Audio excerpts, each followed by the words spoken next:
ខ្ញុំតស៊ូកុំអោយកូនខ្ញុំអត់មានអួយខ្ញុំចង់ឲ្យប្រឹងឲ្យកូនខ្ញុំមានមុខរបរទៅមុខទៀត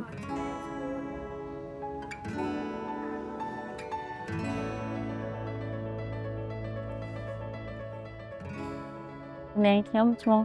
តៅរុនព្រឺឡើយខ្ញុំលក់ដូរមើលកូនបង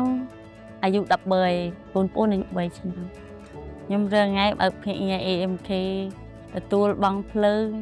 បង់ធនាគាររួចហើយខ្ញុំដាក់បាយឲ្យជ្រូកហ្នឹងម៉ោង2:10យប់គេប្រាប់ថាប្តីខ្ញុំឡានបុកហើយខ្ញុំសួរថាពូអេងជិះឡានមួយប្តីខ្ញុំណាគេថាប្តីខ្ញុំអត់កាត់អួយថាប្រហែលជាបាក់ជើងប៉ុណ្ណោះអេងដល់ពេលដែលពេទ្យហៅយើងជួបឲ្យយើងធ្វើចិត្តទៅព្រោះតែកងឡាននេះ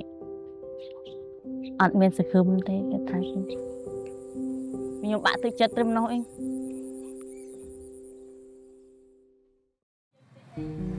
ខ្ញុំទេប្រាប់ថាលោកគ្រូប្តីខ្ញុំគ្រោះថ្នាក់ចរាចរណ៍គេឲ្យយើងនេះរកឯកសារចេញពីប៉ូលីសចេញពីពេទ្យអត់ឲ្យដូចថាយើងកំពុងតែមានបញ្ហាហើយនឹមយើងញ៉ៃញ៉ៃទៀតអត់គិតរត់ឲ្យខ្ញុំអរគុណខាងក្រុមហ៊ុនដៃឈីដែលបានជួយសំណងខ្ញុំឲ្យបានដោះស្រាយក្នុងជីវភាពក្នុងខ្លួនខ្ញុំបានធូរខ្ញុំគិតថាខ្ញុំទិញទៅខ្ញុំបានធានារ៉ាប់រងឲ្យប្តីខ្ញុំផងឬមួយខ្ញុំផងបានធានា2នាក់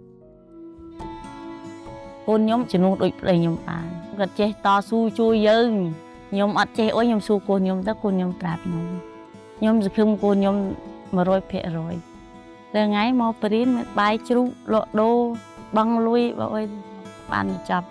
ឃើញកូនខ្ញុំចេះទៅខ្ញុំភ្លេចរៀងរសាយចោលខ្លះហើយខ្ញុំគិតតទៅមុខទៀត